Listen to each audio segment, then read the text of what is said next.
Assalamualaikum warahmatullahi wabarakatuh. Perkenalkan, saya Zia Sabita Salma dengan NPM 2413041083 dari Prodi Pendidikan Bahasa dan Sastra Indonesia. Di sini saya akan menjelaskan tentang artikel saya yang berjudul Analisis Perubahan Bunyi Bahasa dan Kaidah Morfofonemik pada Bahasa Media Sosial. Yang pertama, fokus penelitian saya adalah pada perubahan bunyi bahasa dan proses morfofonemik pada bahasa yang digunakan di media sosial. Platform yang diteliti yaitu Twitter, Instagram, WhatsApp, dan TikTok. Metode yang digunakan yaitu deskriptif kualitatif dengan analisis konten. Tujuannya untuk menganalisis dinamika bahasa dalam komunikasi digital. Perubahan bunyi bahasa digolongkan ke dalam 3 pola utama perubahan. Yang pertama yaitu pelepasan fonem.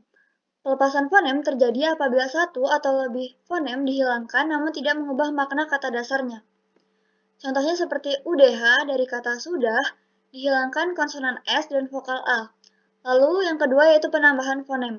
Penambahan fonem terjadi ketika suatu bunyi ditambahkan pada kata dasar. Contohnya pada kata ngerti yang berasal dari kata mengerti, tambahan ng atau eng sebagai pengganti prefiks me. Lalu yang ketiga yaitu perubahan fonem. Perubahan fonem terjadi ketika pergantian suatu fonem dengan fonem lainnya, contohnya seperti kata gua menjadi kata gw. Perubahan yang terjadi yaitu vokal UA menjadi vokal W. Selanjutnya yaitu proses morfofonemik. Yang pertama adalah proses asimilasi.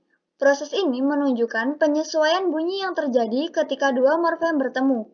Contohnya pada kata nge-like yang berasal dari prefiks nge yang mengalami peleburan dengan kata dasar bahasa Inggris yaitu like yang menghasilkan kata nge-like. Lalu selanjutnya yaitu proses disimilasi. Disimilasi terjadi ketika ada pembedaan bunyi yang seharusnya sama. Contohnya pada kata terupload yang berasal dari prefiks ter yang mengalami penyesuaian dengan kata dasar bahasa Inggris yaitu upload yang menghasilkan kata terupload. Dari hasil penelitian, terdapat beberapa pola perubahan bunyi yang dominan seperti pelepasan fonem, penambahan fonem, dan perubahan fonem.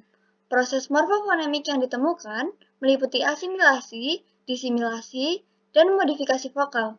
Fenomena ini mencerminkan kreativitas pengguna media sosial dalam memodifikasi bahasa untuk kepentingan komunikasi daring. Demikian yang dapat saya sampaikan. Saya akhiri. Wassalamualaikum warahmatullahi wabarakatuh.